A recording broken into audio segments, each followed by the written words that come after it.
बिलाल और मैं आप सभी का स्वागत करता हूं हमारी आज की एक और बहुत ही ज्यादा महत्वपूर्ण क्लास में।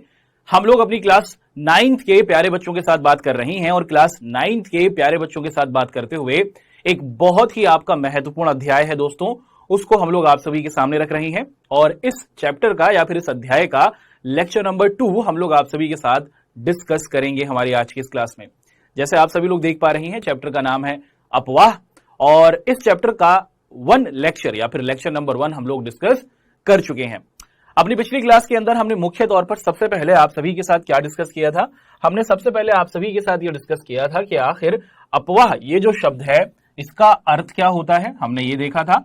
और हमें पता चला था कि अपवाह का मतलब होता है बहना, कि आपका जो पानी है, चाहे वो नदियों में हो, चाहे वो तालाबों में हो, चाहे वो झरनों में हो, पानी का जो बहाव होता है या फिर पानी का जो बहना होता है उसी को हम लोग अपवाह कहते हैं।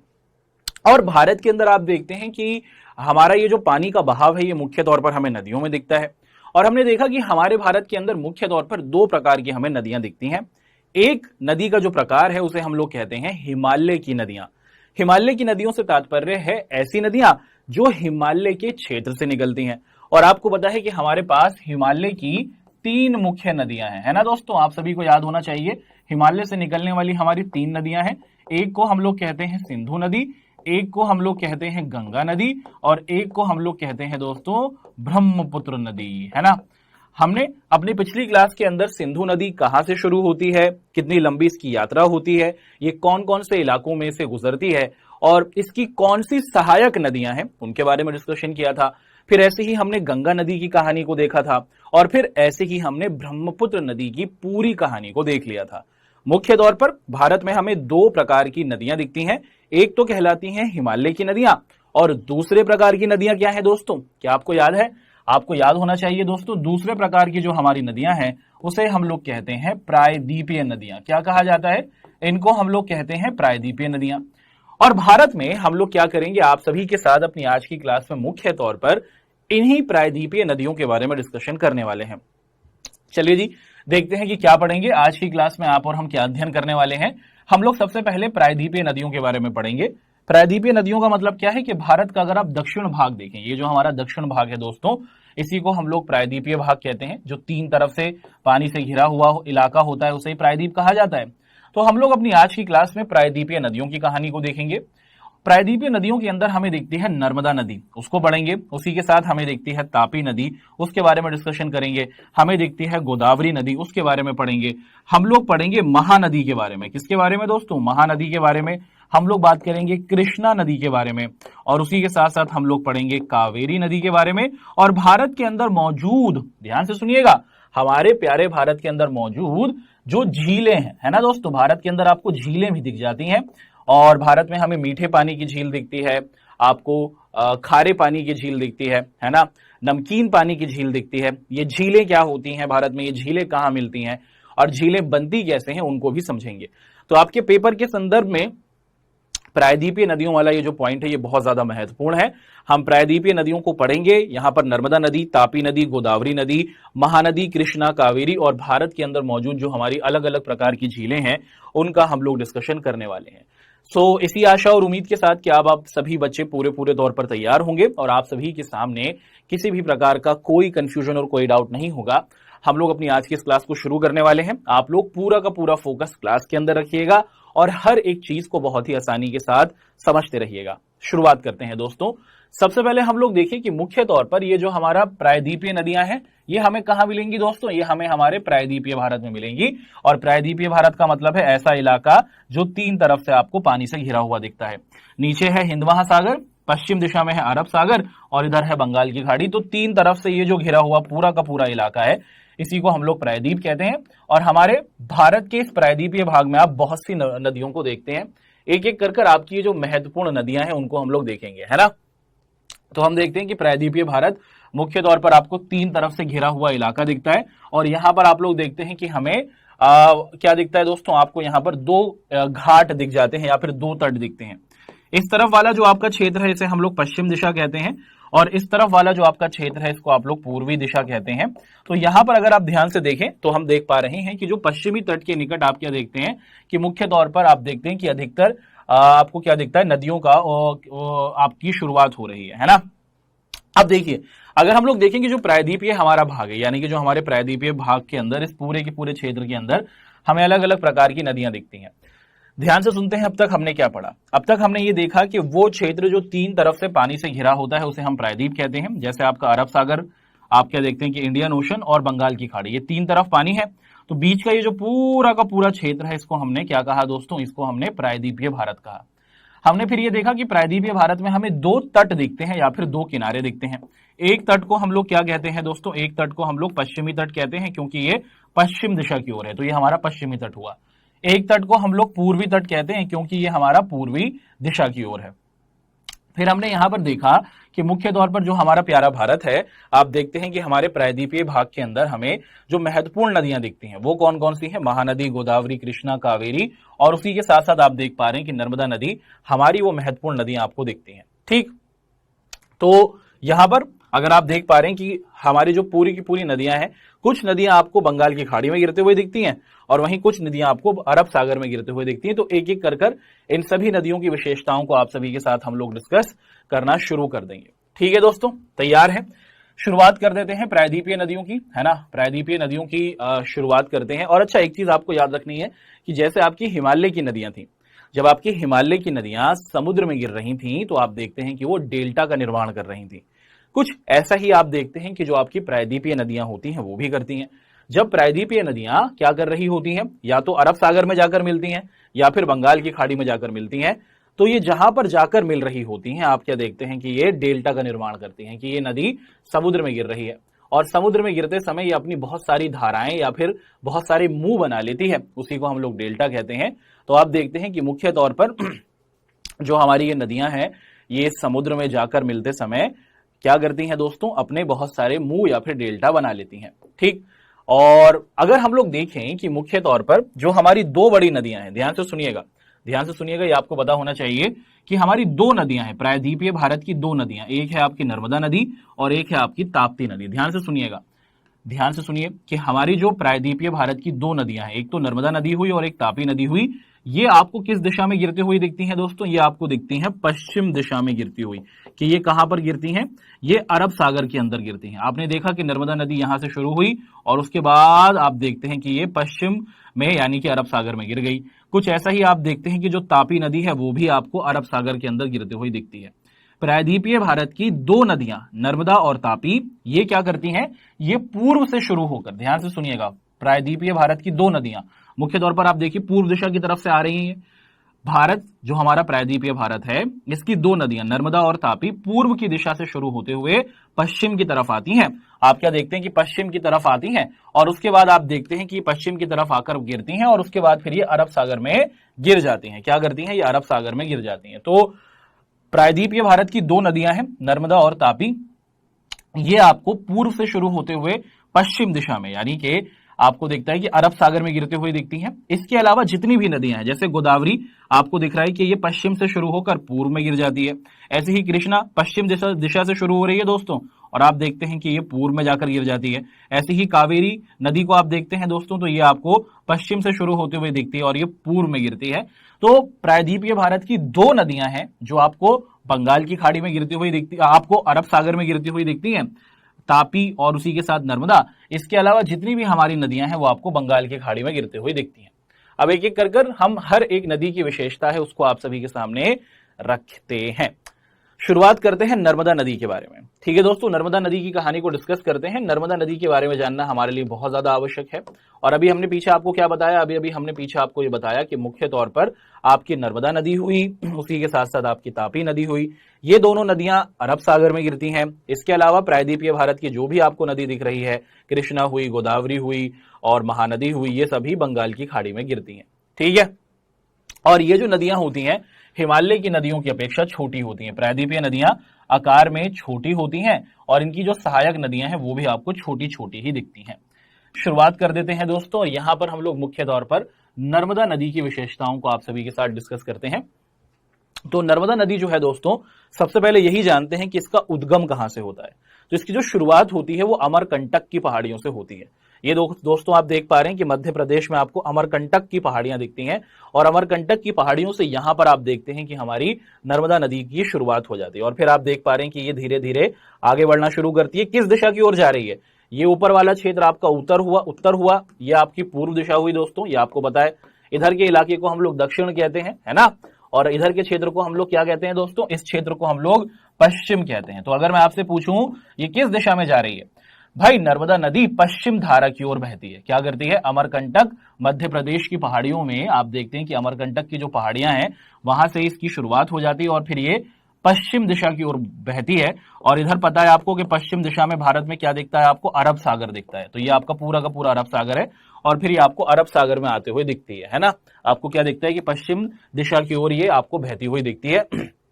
अच्छा, समुद्र में मिलने से पहले तक आप क्या देखते हैं कि नर्मदा नदी अमरकंटक में इसका क्या होगा, ये अमरकंटक की पहाड़ियों से इसकी शुरुआत होती है, और फिर आप देखते हैं कि ये जब समुद्र में मिलने वाली होती है उससे पहले तक ये क्या करती है?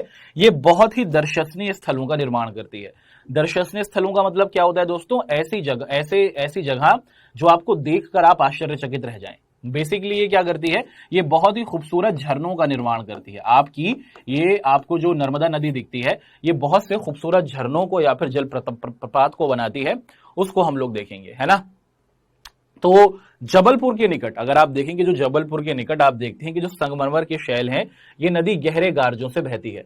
आप क्या देख पा रहे हैं कि इस तरफ ये पूरा का पूरा जो आपको पहाड़ दिख रहा है ये संगमरमर का दिख रहा है।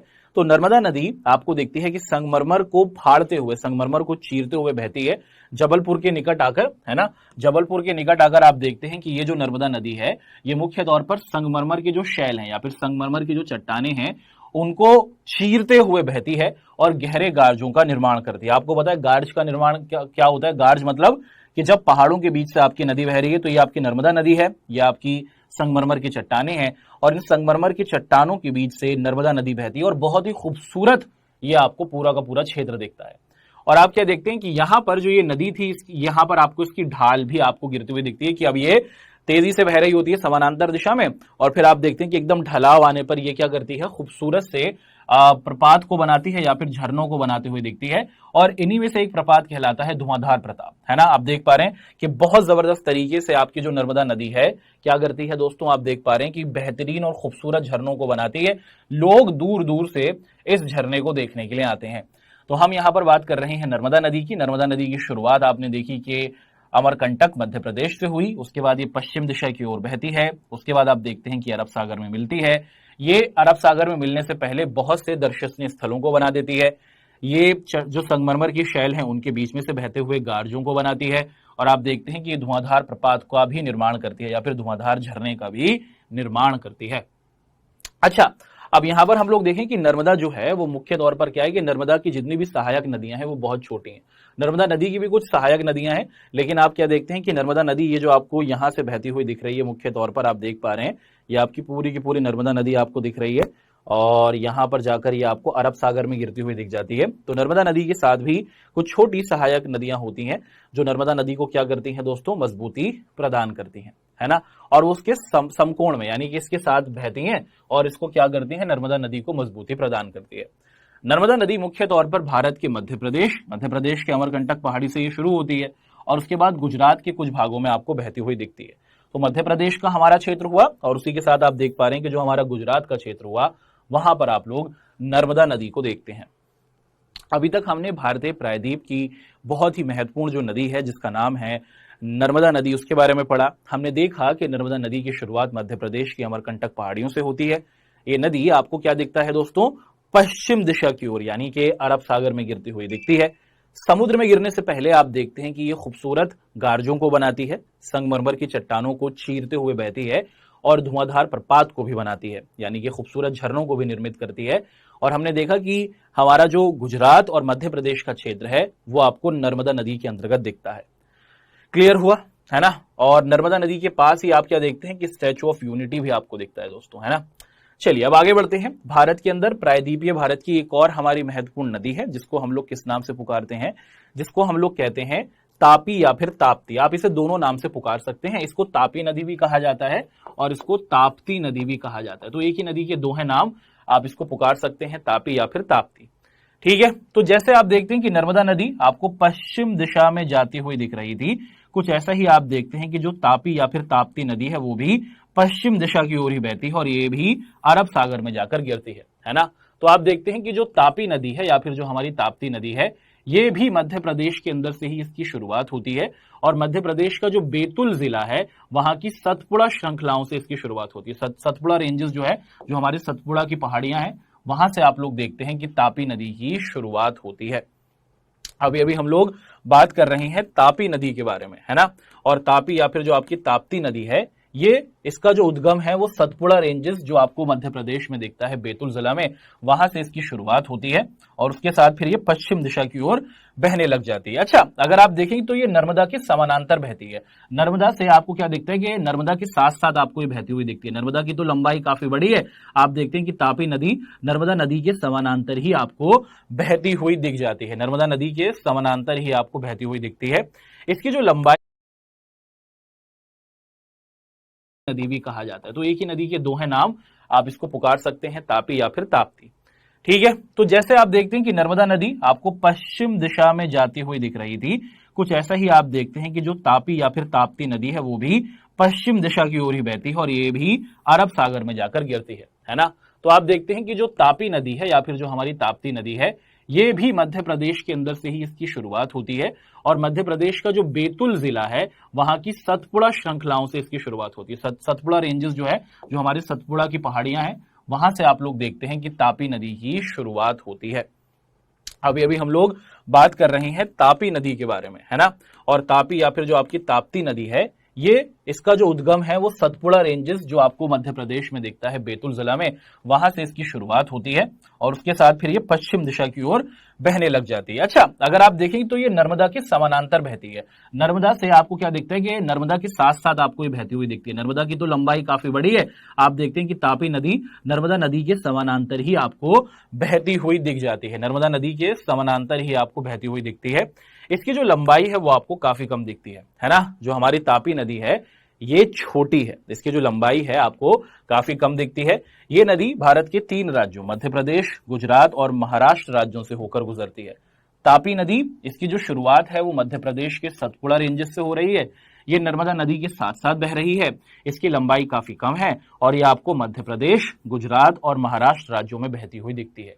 अगर हम लोग देखें कि जो आपकी तापी नदी है ये अरब सागर में जाकर मिलती है, कहां पर? पश्चिम घाट में। अगर आपको याद होगा दोस्तों, हमने आपको बताया कि इसकी शुरुआत कहां से हुई। आप देख पा रहे हैं कि सतपुड़ा रेंजेस से, सतपुड़ा जो हमारी श्रृंखला है वहां से इसकी शुरुआत हुई और उसके बाद फिर ये धीरे धीरे आगे बहने लगती है और ये किस तरफ जा रही है? ये जा रही है पश्चिम दिशा की ओर। ये पूरा इधर हमारा पश्चिमी घाट है, पश्चिम घाट की तरफ ये पहुंचती है, पश्चिमी किनारे की तरफ, और यहां पर आपको अरब सागर दिखता है। आपको क्या दिखता है कि फिर ये अरब सागर में जाकर विलीन हो जाती है ना। और आप देखते हैं कि ये तटीय नदियों की जो लंबाई है वो बहुत कम होती है, तो जो हमारी प्रायद्वीपीय नदियां हैं उनकी लंबाई वैसे ही कम है और आप देखते हैं कि ये एक छोटी नदी के तौर पर हमें दिखती है। तो अभी हमने आप सभी के साथ तापी नदी या फिर आपके साथ कहा जा सकता है कि जो ताप्ती नदी है ना, उसके बारे में डिस्कशन किया और ये कहां पर बहती है, क्या क्या इसकी पूरी की पूरी विशेषताएं हैं, उसको हमने अच्छे तरीके से समझा। तापी नदी या फिर ताप्ती नदी की शुरुआत सतपुड़ा रेंजेस से हुई। ये नर्मदा नदी के साथ साथ बहती है, पश्चिम ये जो हमारा घाट है इस तरफ जाती है, अरब सागर में जाकर ये मिल जाती है। ये मध्य प्रदेश, गुजरात और महाराष्ट्र राज्यों को कवर करती है और इसकी लंबाई आपको काफी कम दिखती है। अब हम लोग 2 नदियों के बारे में तो पढ़ चुके हैं दोस्तों, प्रायद्वीपीय नदियों की 2 नदियों को तो अभी हम लोग समझ चुके हैं।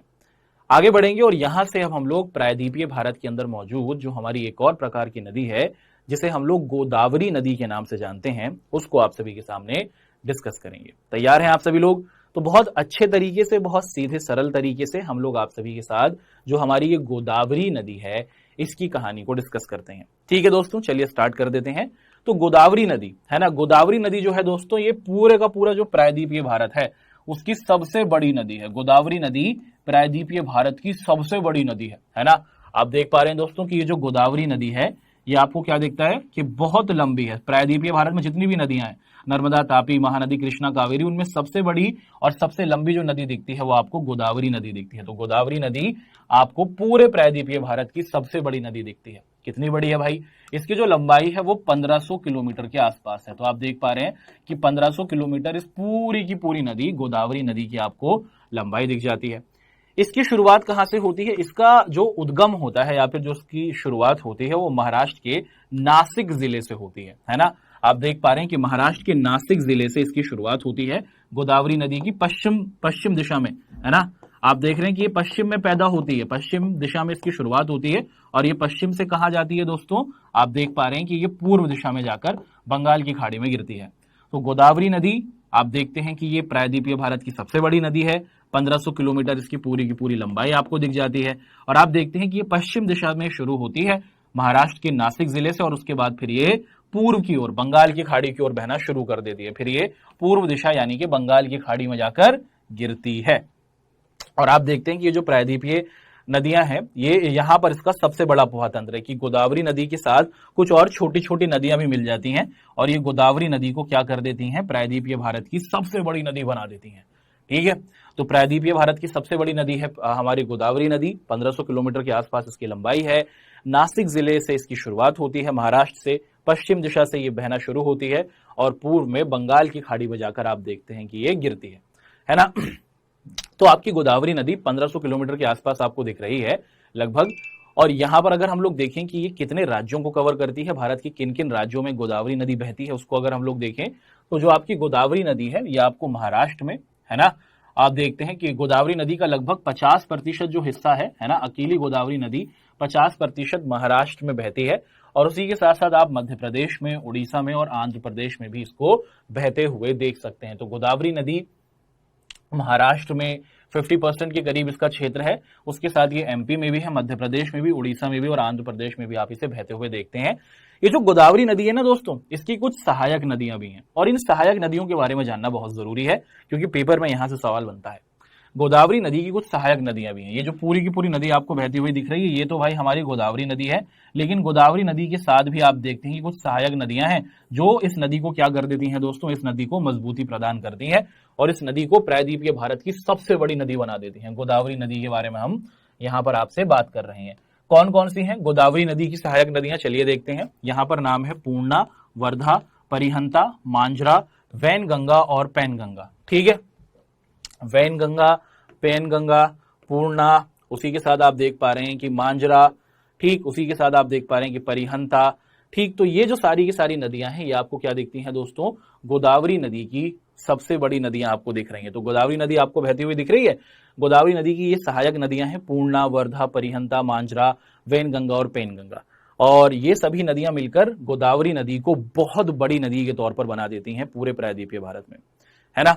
आप देखते हैं कि इनमें से जो अंतिम 3 सहायक नदियां हैं ये बहुत बड़ी हैं। गोदावरी नदी की बहुत सी सहायक नदियां हमने देखी यहाँ पर, पूर्णा, वर्धा, परिहंता, मांजरा, वैनगंगा और पैनगंगा।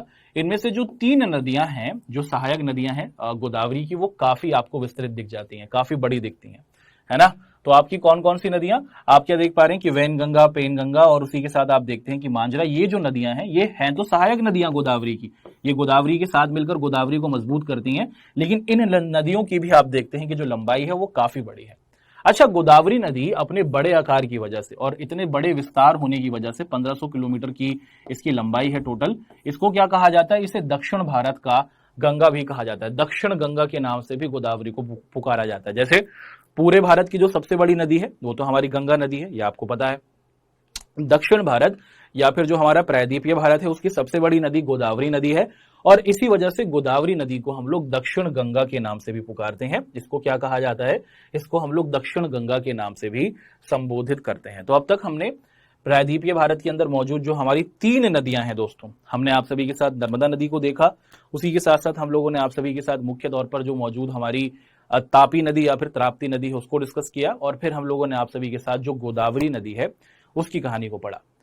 अब गोदावरी नदी के बारे में पढ़ लिया, उसकी सहायक नदियों को हमने समझा। यहां से अब हम लोग आगे बढ़ते हुए आप सभी के साथ जो हमारी एक और महत्वपूर्ण नदी है प्रायद्वीपीय भारत की, उसके बारे में डिस्कशन करेंगे। इसे कहा जाता है महानदी। क्या कहा जाता है दोस्तों? इसे हम लोग कहते हैं महानदी। और ये जो महानदी है कहीं ना कहीं से तो इसकी शुरुआत हुई होगी। जी हाँ, तो अब क्या देखते हैं, हम महानदी की शुरुआत के बारे में देखते हैं कि महानदी जो है इसका जो आप क्या देखते हैं कि उद्गम या फिर जो इसकी शुरुआत है वो आपको छत्तीसगढ़ से होती हुई दिखती है। महानदी जो आपकी ये नदी है इसका जो आगमन आप देखते हैं, जो इसकी शुरुआत आप देखते हैं, वो छत्तीसगढ़ के आसपास के क्षेत्र, छत्तीसगढ़ का जो पठारी क्षेत्र है वहां से होते हुए देखते हैं। ये आपकी महानदी है दोस्तों, और यहीं से आप लोग देख रहे हैं कि यहीं से महानदी छत्तीसगढ़ के आसपास के क्षेत्रों से आप देखते हैं कि इसकी शुरुआत होती है। और ये कहां जाकर गिर रही है, महानदी किस जगह पर जाकर गिरती है? क्या ये बंगाल की खाड़ी में जाकर गिर रही है या फिर अरब सागर में? बताइए दोस्तों, जल्दी बताइए कमेंट करके। देखते हैं कि आप में से कौन बच्चा सही आंसर प्रस्तुत करेगा। बताइए कि आपकी ये जो महानदी है ये छत्तीसगढ़ के अंदर तो आप देखते हैं कि इसकी उत्पत्ति होती है। अगर मैं आपसे पूछूं कि ये किस नदी में, किस दिशा में जाकर, कहां पर जाकर मिलती है, तो ये आप सभी को पता है कि बंगाल की खाड़ी में जाकर मिल रही है ना। तो आप क्या देखते हैं कि महानदी की जो शुरुआत है वो आपको छत्तीसगढ़ से होती हुई दिखती है, और उसके बाद आप देखते हैं कि छत्तीसगढ़ से होते हुए ये उड़ीसा में भी बह जाती है, उड़ीसा को भी कवर करती है। छत्तीसगढ़ से इसकी शुरुआत हुई, छत्तीसगढ़ से ये पहुंच जाती है उड़ीसा, और उड़ीसा के बाद आप देखते हैं कि बंगाल की खाड़ी में जाकर गिर जाती है। क्या करती है दोस्तों, बंगाल की खाड़ी में जाकर गिर जाती है। छोटी नदी है, इसकी लंबाई ज्यादा नहीं है। कितनी है? लगभग आपको दिखता है कि 860 किलोमीटर के आसपास आप इसकी टोटल लंबाई देखते हैं। मात्र 860 किलोमीटर के आसपास इसकी लंबाई है। तो महानदी की जो शुरुआत छत्तीसगढ़ में हुई, उसके साथ साथ ये उड़ीसा भी पहुंच जाती है, बंगाल की खाड़ी में जाकर ये नदी गिर जाती है, और उसके बाद आप देखते हैं कि जो उसकी टोटल लंबाई है वो 860 किलोमीटर है ना। और इसी के साथ साथ आप देखते हैं कि ये इसकी जो अपवाह द्रोणी है, या फिर आप देखें कि इसका जो कुछ अंश है, इसके साथ जो कुछ सहायक नदियां हैं वो आपको झारखंड, उसी के साथ आप देखते हैं कि महाराष्ट्र और छत्तीसगढ़ में भी दिख जाती हैं। तो महानदी के साथ कुछ छोटी नदियां भी आकर मिल जाती हैं। अगर हम देखें कि जो हमारी महानदी है इसके साथ आप देखते हैं कुछ छोटी नदियां भी आकर मिल जाती हैं, और ये जो छोटी नदियां ये महाराष्ट्र से और झारखंड से आपको आती हुई दिख जाती हैं। ठीक, तो अभी तक हमने भारत की जो हमारी ये चौथी एक बड़ी नदी है, महत्वपूर्ण नदी है, उनको देखा। हम नर्मदा नदी को पढ़ चुके हैं, तापी या फिर ताप्ती नदी को पढ़ चुके हैं, गोदावरी के बारे में पढ़ा, और महानदी को हमने आप सभी के सामने डिस्कस किया। आगे बढ़ेंगे दोस्तों, भारत के अंदर मौजूद जो हमारी एक और प्रकार की नदी है, जो प्रायद्वीपीय भारत की एक और महत्वपूर्ण नदी है, जिसे हम लोग कृष्णा नदी के नाम से पुकारते हैं, इसके बारे में डिस्कशन करेंगे। तैयार हैं कृष्णा नदी के बारे में, है ना? तो शुरुआत करेंगे और जानेंगे कि कृष्णा नदी की शुरुआत कहां से होती है, ये कितनी लंबी है, ये किस दिशा में जाकर गिरती है, और ये कौन कौन सी जगहों को कवर करती है, उनको हम लोग समझने की कोशिश करेंगे। तो शुरुआत करते हैं कृष्णा नदी के साथ। हमारी जो कृष्णा नदी है ना दोस्तों, हमारी ये जो कृष्णा नदी है ये आपको महाराष्ट्र के पश्चिमी घाट में और वहां के भी महाबलेश्वर के निकट एक स्रोत से निकलती हुई दिखती है। मैप के जरिए दिखा देते हैं आपको, है ना। आपको अभी पीछे याद होगा दोस्तों, अगर मैं आपको मानचित्र के जरिए दिखाऊं, ये हमारा महाराष्ट्र है, और महाराष्ट्र में यानी ये इधर क्या है दोस्तों, ये आपकी पश्चिम दिशा है, पश्चिम दिशा या फिर पश्चिम घाट है। तो पश्चिम घाट में ही आप देखते हैं कि कृष्णा नदी की, आप देखते हैं कि महाराष्ट्र के आसपास पश्चिमी घाट में महाबलेश्वर कर एक क्षेत्र है, वहीं से आप देखते हैं कि इसकी शुरुआत होती है ना। आप देख पा रहे हैं कृष्णा नदी जो है हमारी, मुख्य तौर पर आप देख पा रहे हैं कि ये महाबलेश्वर जो आपका क्षेत्र है, यहां से आप देखते हैं कि कृष्णा नदी की आप शुरुआत होते हुए देखते हैं। ये पूरी की पूरी आपको कृष्णा नदी बहती हुई दिख रही है, और फिर ये बाद में आपको बंगाल की खाड़ी में जाकर गिरती हुई दिखती है। हम देखेंगे जो इसकी लंबाई है वो लगभग आपको 1400 किलोमीटर के आसपास दिखती है। तो ये भी एक अच्छी नदी है, एक बड़ी नदी है, और आप देखते हैं कि महाराष्ट्र के महाबलेश्वर से इसकी शुरुआत होती है, और फिर काफी लंबी यात्रा पूरी करते हुए ये बंगाल की खाड़ी में जाकर गिर जाती है, और इसकी जो टोटल लंबाई है दोस्तों वो 1400 किलोमीटर के आसपास है। ठीक है, 1400 किलोमीटर के आसपास आप देखते हैं कि हमारी कृष्णा नदी चलती है। अच्छा, कृष्णा नदी के साथ अगर हम लोग देखें ना, तो कुछ इसकी सहायक नदियां भी हैं। कृष्णा नदी की कुछ सहायक नदियां भी हैं दोस्तों। ये जो बह रही है आप देख पा रहे हैं कि महाराष्ट्र के महाबलेश्वर से, ये तो हमारी कृष्णा नदी आपको बहती हुई दिख रही है दोस्तों। और कृष्णा नदी के साथ हम क्या देखते हैं कि हमारी कुछ और सहायक नदियां भी हैं। कौन कौन सी सहायक नदियां, चलिए देख लेते हैं, है ना। कौन कौन सी हमारी सहायक नदियां हैं, इसको एक एक कर आपको दिखाते हैं। तो कृष्णा नदी के साथ आप देख पा रहे हैं कि जो उसकी सहायक नदियां हैं, इसका नाम है तुंगभद्रा, कोयना, घाटप्रभा, मूसी, भीमा, है ना। तो आप देख पा रहे हैं कि मूसी, उसी के साथ भीमा, तुंगभद्रा, है ना। तो ये जो आपकी सभी क्या है बच्चों, नदियां हैं, ये सभी क्या कहलाती हैं, ये सभी मुख्य तौर पर आपकी जो कृष्णा नदी है उसकी सहायक नदियां कहलाती हैं। तो कृष्णा नदी आपको महाराष्ट्र से निकलती हुई दिखती है, महाबलेश्वर से ये बढ़ती है आगे, और उसके बाद आप देखते हैं कि बंगाल की खाड़ी में जाकर गिर जाती है। इसकी कुछ सहायक नदियां भी हैं, मूसी हुई, तुंगभद्रा हुई, भीमा हुई, है ना, कोयना हुई, ये सभी जो नदियां हैं ये इसकी सहायक नदियां हैं। ये जो नदी है आपकी जो पूरी की पूरी कृष्णा नदी है दोस्तों, ये क्या करती है, कृष्णा नदी जो है आपको महाराष्ट्र में, ये हमारा पूरा का पूरा महाराष्ट्र क्षेत्र हुआ, उसी के साथ आप देखते हैं कि कर्नाटका क्षेत्र में, और उसी के साथ साथ आंध्र प्रदेश, ये भारत के 3 बड़े राज्यों से होकर गुजरती है। कौन सी, कृष्णा नदी। कृष्णा नदी आप देखते हैं कि महाराष्ट्र के महाबलेश्वर से शुरू होती है, बढ़ती है आगे, उसके बाद ये भारत के 3 राज्यों से होकर गुजर रही है, आंध्र प्रदेश से, कर्नाटका से और उसी के साथ महाराष्ट्र से। आप देखते हैं कि जो इसकी टोटल लंबाई है दोस्तों वो 400 किलोमीटर के आसपास है, 1400 किलोमीटर के आसपास है, और फिर ये जाकर बंगाल की खाड़ी में या फिर बे ऑफ बंगाल में जाकर गिर जाती है। क्लियर रहा। तो अब तक हम लोगों ने आप सभी के साथ मुख्य तौर पर जो आपकी महत्वपूर्ण नदियां हैं उनके बारे में डिस्कशन किया है। प्रायद्वीप की ये हमारी नदियां हैं। आगे बढ़ते हैं और यहां पर हम लोग प्रायद्वीपीय भारत की अब एक और हमारी महत्वपूर्ण नदी है उसको डिस्कस कर लेते हैं, है ना। प्रायद्वीपीय भारत की हमारी एक और महत्वपूर्ण नदी है, इसको हम लोग क्या कहते हैं दोस्तों, कावेरी। सर हमारी क्लास में पढ़ती है कावेरी, रोल नंबर 16 है। नहीं मेरे दोस्त, ये वो वाली कावेरी नहीं है जो तुम्हारी क्लास में पढ़ती है रोल नंबर 16, है ना। यहां पर हम लोग कावेरी नदी के बारे में डिस्कशन कर रहे हैं। तो बात करेंगे कावेरी नदी के बारे में कि ये कहां से शुरू होती है, कितनी लंबी इसकी यात्रा होती है, कौन कौन से क्षेत्रों को ये कवर करती है। नर्मदा नदी को बढ़ चुके हैं, ताप्ती को, गोदावरी को, महानदी को, कृष्णा को, अब बढ़ते हैं कावेरी नदी की तरफ। कावेरी नदी जो है दोस्तों ये भी आपको पश्चिमी घाट के ब्रह्मगिरी जो श्रृंखला है वहां से निकलती हुई दिखती है ना।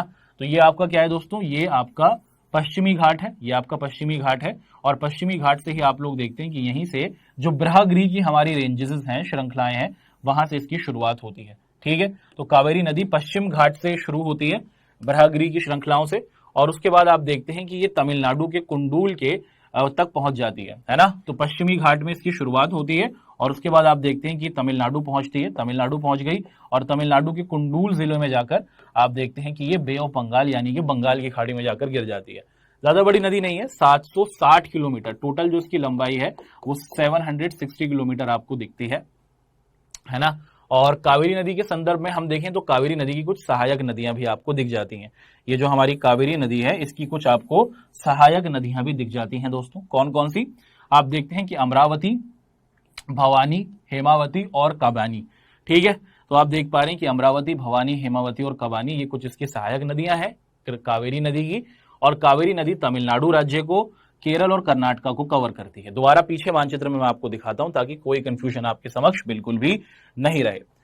कावेरी नदी की शुरुआत आप देखते हैं कि ब्रह्मगिरी की जो हमारी श्रृंखला है पश्चिमी घाट में वहां से होती है, और उसके बाद आप देखते हैं कि कावेरी नदी बढ़ती है किस तरफ दोस्तों, ये बढ़ती है पूर्व की तरफ, और ये भारत के 3 राज्यों में आपको दिख पा रहा है कि केरल, उसी के साथ तमिलनाडु और कर्नाटका के क्षेत्रों को कवर करती है।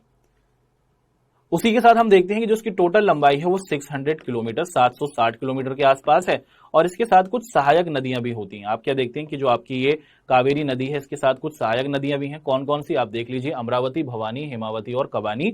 तो आप देख पा रहे हैं कि अमरावती, कबानी, भिवानी, ये जो आपकी नदियां हैं ये कावेरी नदी की सहायक नदियां कहलाती हैं। और मुबारक हो दोस्तों, अभी अभी हमने आप सभी के साथ मुख्य तौर पर भारत के अंदर मौजूद जो हमारी प्रायद्वीपीय नदियां हैं उन सभी की विशेषताओं को आप सभी के सामने रखा।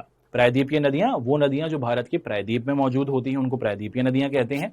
और फिर हमने ये देखा कि आपकी जो प्रायद्वीपीय नदियां हैं ये भारत में कौन कौन सी हैं। हमने नर्मदा नदी के बारे में पढ़ा, हमने ताप्ती नदी या फिर तापी नदी को देखा, हमने बात की आप सभी के साथ गोदावरी नदी के बारे में, हमने पढ़ा महानदी के बारे में, हमने समझा कृष्ण नदी को, और उसी के साथ साथ फिर हमने कावेरी नदी की पूरी स्थिति को देखा।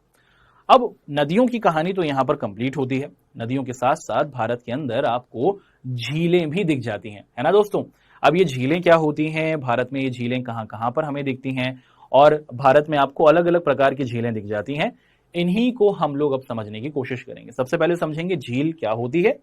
भारत में हमें अलग अलग प्रकार की झीलें दिखती हैं, खारे पानी की झील, मीठे पानी की झील, नमकीन झील, और ये कैसे बन जाती हैं और इनको हम लोग समझना आप सभी के साथ अपनी आज की इस क्लास में जारी रखते हैं। तैयार हैं? जी हाँ, हमारे साथ हमारे सभी बच्चे पूरे तौर पर तैयार हैं। तो अब हम लोग आप सभी के साथ झीलों की कहानी को डिस्कस करना शुरू कर देते हैं। स्टार्ट करते हैं दोस्तों। ठीक है, तो झीलों को अच्छे तरीके से पढ़ेंगे और इसको आप सभी के सामने डिस्कस करना शुरू करते हैं। अगर आप देखते हैं कि जो आपकी पृथ्वी है ना, तो जो हमारी पृथ्वी है वहां पर आप लोग क्या देखते हैं कि जो कभी कभार आप देखते हैं कि जो भूमि का क्षेत्र है, पृथ्वी जो है इसका जो आपका भूमि का क्षेत्र है आप क्या देख लेते हैं दोस्तों कि जो उसका जो भूमि का क्षेत्र है वहां पर आप लोग क्या देखते हैं मुख्य तौर पर कि कभी कभार गड्ढे हो जाते हैं। आपकी जो पृथ्वी है या फिर जो आपकी भूमि है वहां पर आप लोग क्या देखते हैं कि कभी कभार गड्ढे हो जाते हैं और इन्हीं गड्ढों में आप देखते हैं कि पानी जमा हो जाता है। आपकी जो भूमि है प्रॉपर्टी है उसमें आप देख लेते हैं कि गड्ढे हो जाते हैं और इन्हीं गड्ढों के अंदर इन्हीं आप देखते हैं कि बड़े बड़े भूभाग या फिर खाली स्थान के अंदर पानी जमा हो जाता है और इसी को हम लोग झील कहते हैं। पृथ्वी की जो प्रॉपर्टी है उसमें आप देखते हैं कि खाली स्थान या फिर भूमि खाली हो जाती है और यहीं पर हम लोग देखते हैं कि ये जो खाली जमीन थी इसी में पानी जमा हो जाता है और इसी को हम लोग झील कहते हैं। क्या कहते हैं?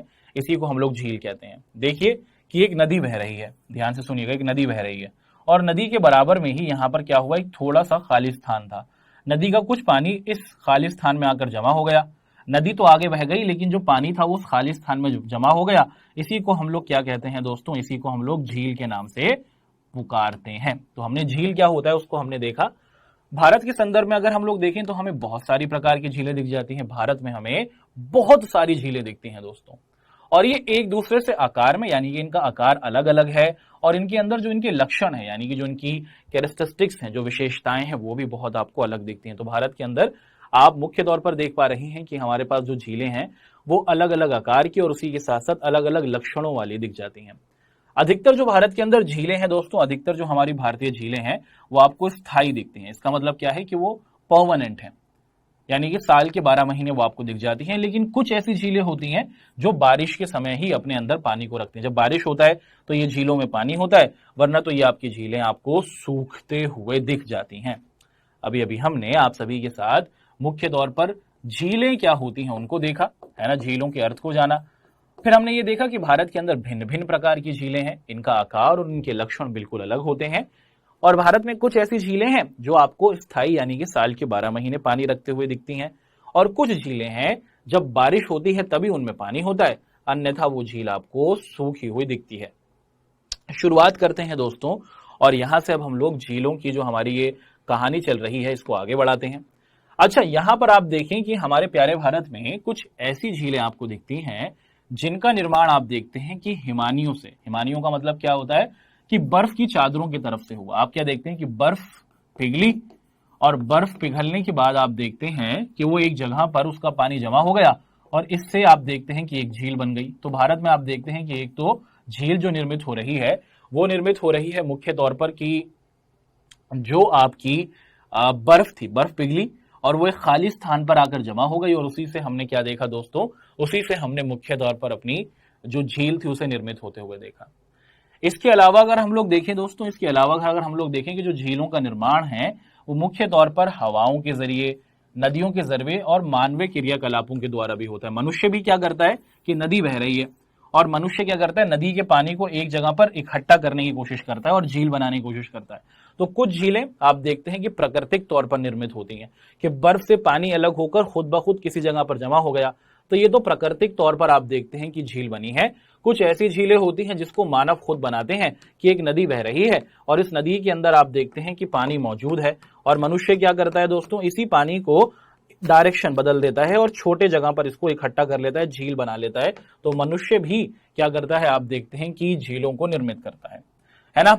अब यहां पर हम लोग आप सभी के सामने एक चीज को डिस्कस करेंगे दोस्तों, जिसे हम लोग कह रहे हैं कि आपकी नदी बह रही है। ध्यान से देखिएगा कि आपकी नदी बह रही है, नदी जो आपकी होती है वो बह रही है और नदी के पास ही आप लोग क्या देखते हैं दोस्तों, गोखुर झील को बहते हुए देख लेते हैं, है ना। अब ये देखिए, ये मुख्य तौर पर आप क्या देखते हैं कि एक प्राकृतिक क्या है दोस्तों, आपको दिखता है कि झील है। ध्यान से देखिएगा, पीछे ये जो पूरा का पूरा आपको क्षेत्र दिख रहा है, ये नदी यहां पर आपको बहती हुई दिख रही है। यहां पर आप देख पा रहे हैं कि नदी बह रही है, ये पूरी की पूरी नदी आपको पीछे बहती हुई दिख रही है। नदी से आप देखते हैं कि कुछ पानी अलग हो गया, नदी से कुछ पानी अलग हो गया और ये किस प्रकार की आकृति बना रही है, यहां पर आप लोग देख पा रहे हैं कि ये गोकुर झील को बना देता है। आपको याद होगा हमने इसको डिस्कस किया था, जैसे गाय का खुर होता है ना। तो आपने क्या देखा कि नदी का जो पानी था उसे खाली जमीन दिख गई और वो जो नदी का पानी था वो खुद ब खुद इस खाली जमीन में आ गया और उसने क्या करा, जैसे गाय का खुर होता है कुछ उसी प्रकार से आप लोग देखते हैं कि इसने उसी प्रकार से क्या कर लिया दोस्तों, आप देखते हैं कि इस खुर को निर्मित कर दिया। तो यहां पर हमने आप सभी के साथ मुख्य तौर पर जो आपकी नदियों का ये जो प्रकार है, जिसको हम लोग किस नाम से पुकार रहे हैं, जिसको हम लोग झील कह रहे हैं, उसकी कहानी को आपके सामने रखा, है ना। तो हमने बहुत अच्छे तरीके से देखा कि पीछे नदी बह रही है और नदी का ये जो पानी था इसे खाली स्थान मिल गया, और आपने ये क्या देखा, ये जो खाली स्थान इसे मिला, ये जो पूरा का पूरा क्षेत्र था, ये आपको कैसा दिखता है दोस्तों, इसने ये गोखुर झील के तरीके से इसे बना लिया। गोखुर झील का मतलब मुख्य तौर पर जैसे गाय का खुर आप देखते हैं, भैंस का खुर आप देखते हैं, वैसे कुछ इसी प्रकार से इसकी आकृति है। तो कुछ हमारी झीलें प्राकृतिक तौर पर बन जाती हैं, जैसे आपने गोखुर झील को देखा, प्राकृतिक तौर पर बनी है, मनुष्य ने इसे नहीं बनाया। नदी बह रही है, उसी के साथ नदी के पानी को एक ऐसी आकृति मिली और उसने क्या किया, यहां पर अपनी झील को निर्मित कर लिया। और उसी के साथ साथ हम लोग देखें कि हमारी एक जो झील है वो मुख्य तौर पर आपको कहां दिख जाती है, मानवीय क्रियाकलापों से भी बनती हुई दिखती है। अब भारत के अंदर आप क्या देखते हैं कि एक और प्रकार की हमारी झील होती है, एक और प्रकार की झील का निर्माण होता है। हमने विसर्प झील को तो देखा है ना, गोखुर झील को तो देखा। अब आगे बढ़ते हुए यहां से हम लोग बात करेंगे आप सभी के साथ कि दोस्तों ये आप लगून झीलें भी होती हैं हमारे पास। आप लोग क्या देखते हैं, लगून झीलें भी होती हैं। और ये लगून झील क्या है, इसको हम लोग समझने की कोशिश करते हैं। लगून झील का मतलब क्या है, ये बड़ा इंटरेस्टिंग है। यहां पर आप देख पा रहे हैं कि दोस्तों ये है समुद्र, क्या है, यहां पर आप देख पा रहे हैं कि ये है आपका समुद्र। भाई समुद्र का पानी समुद्र से अलग होकर एक जगह पर जमा हो जाता है। समुद्र का ये जो पानी है, समुद्र तो यहां बह रहा है, पूरे जगह पर समुद्र समुद्र समुद्र बह रहा है, लेकिन समुद्र का ये पानी समुद्र से अलग होकर एक जगह पर इकट्ठा हो जाता है और इसी को हम लोग लगून झील के नाम से जानते हैं, है ना, लगून झील के नाम से जानते हैं। तो जो अगर आपने पीछे देखा होगा गोखुर झील, ये आपको कैसा दिखता है, नदियों का पानी दिखता है। नदियों के आसपास आप जिस प्रकार की झीलों को देखते हैं तो उसको गोखुर झील कहते हैं। वहीं आप देखते हैं कि कुछ झीलें आपको समुद्र के पास भी इकट्ठी हुई दिख जाती हैं और इसको हम लोग क्या कहते हैं, इसको हम लोग लगून के नाम से जानते हैं कि भाई ये समुद्र रहा और आप देखते हैं कि इस इलाके में समुद्र के पास ही आप देखते हैं कि यहां पर मुख्य तौर पर आप देखते हैं कि नदी को निर्मित कर दिया जाता है। ऐसी नदी क्या भारत के अंदर है? जी हां, आप देखते हैं कि मुख्य तौर पर हमारा जो बंगाल की खाड़ी है, ये हमारी बंगाल की खाड़ी है दोस्तों। बंगाल की खाड़ी से आप देखते हैं कि जो बंगाल की खाड़ी के पास ही उड़ीसा में आप देखते हैं कि ये जो स्थान थी ये खाली जमीन थी और यहीं पर आप देखते हैं कि समुद्र का पानी इकट्ठा हो गया और इसी जगह को हमने क्या रखा, इसी जगह को हमने चिल्का झील के नाम से पुकारना शुरू किया। तो मुख्य तौर पर हमने यहां पर आप सभी के सामने जो आपकी चिल्का झील है इसकी कहानी को डिस्कस करना जारी रखा है ना। तो ये कुछ ऐसी हमारी क्या है दोस्तों, आप देखते हैं कि झील की कहानी थी जिसको हमने आप सभी के समक्ष डिस्कस किया और बहुत अच्छे तरीके से इसको पढ़ना शुरू किया। तो हमने यहाँ पर लगून झील को आप सभी के सामने डिस्कस किया था। किसको? लगून झील को हमने आप सभी के सामने डिस्कस किया था। लगून झील, ये समुद्र का जो पानी है वो आपको कहां पर, समुद्र का पानी आपको समुद्र के आसपास का जो खाली क्षेत्र है वहां पर इकट्ठा हुआ दिख जाता है और उसके बाद आप देखते हैं कि ये जो समुद्र के पास इकट्ठा हुआ पानी है यही क्या कहलाता है, एक प्रकार की झील कहलाता है। इसे हम लोग लगून झील कहते हैं।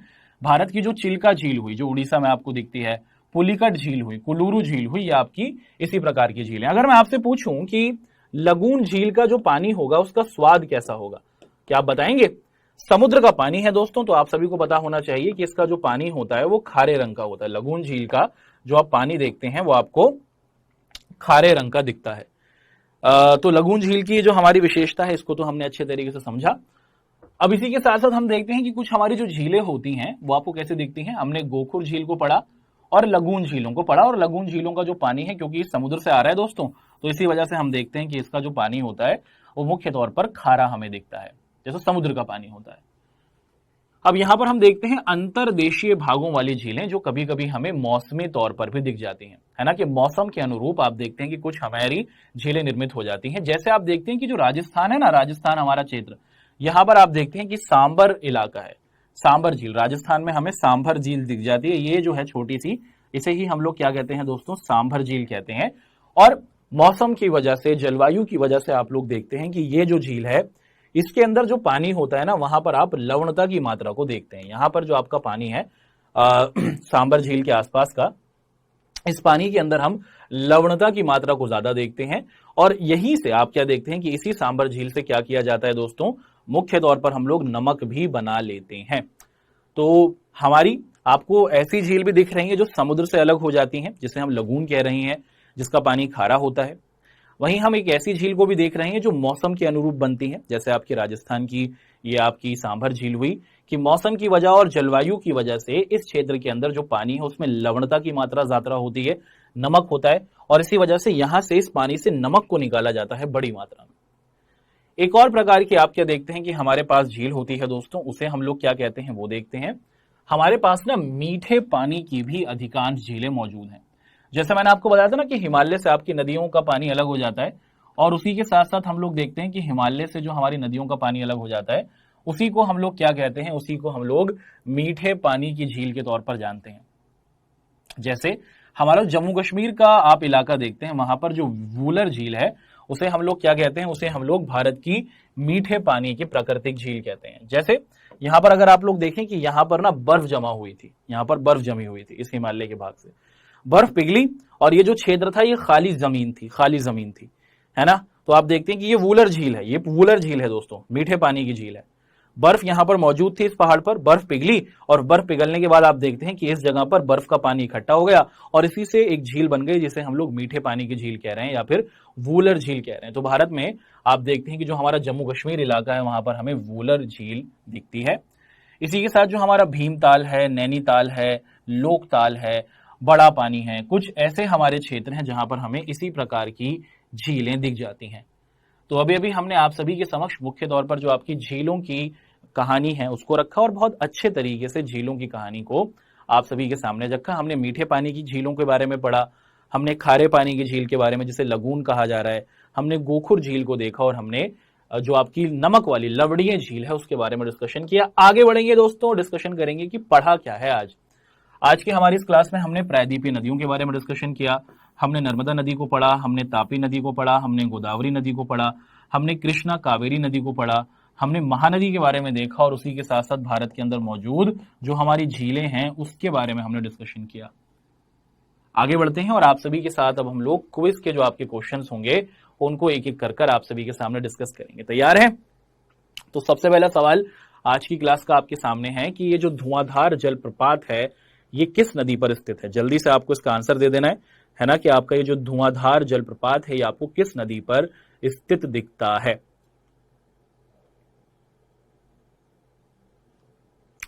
बढ़ते हैं आगे अगले सवाल की ओर दोस्तों, कि किस नदी को दक्षिण की गंगा के नाम से पुकारा जाता है। इनमें से वो कौन सी नदी है जिसे दक्षिण की गंगा के नाम से पुकारा जाता है, ये आपको बताना है। कावेरी, गोदावरी, नर्मदा या फिर कृष्णा। बढ़ते हैं आगे अगला सवाल, भाई नर्मदा नदी का उद्गम कहां से होता है, ये आपसे पूछा जा रहा है। अभी अभी हमने इसको डिस्कस किया था। नर्मदा नदी की शुरुआत कहां से होती है? सतपुड़ा, अमरकंटक की पहाड़ियां, ब्रह्मगिरी या फिर पश्चिमी घाट से, ये आपको बता देना है। अगले सवाल की ओर बढ़ते हैं, स्टैचू ऑफ यूनिटी किस नदी पर अवस्थित है? आपको बताना होगा कि आपका ये जो स्टैचू ऑफ यूनिटी है ये किस जमीन पर, ये किस नदी के किनारे पर मौजूद है, ये आपको बताना है दोस्तों।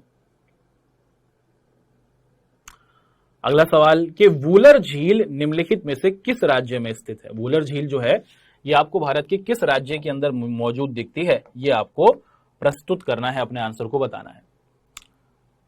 ठीक है।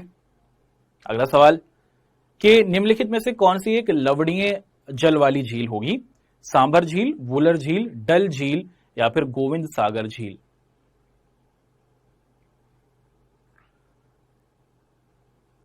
अगला सवाल है कि कावेरी नदी का उद्गम कहां से होता है, ये आपसे पूछा जा रहा है। कावेरी नदी की शुरुआत आपको कहां से होती हुई दिख रही है, ये आपसे पूछा जा रहा है।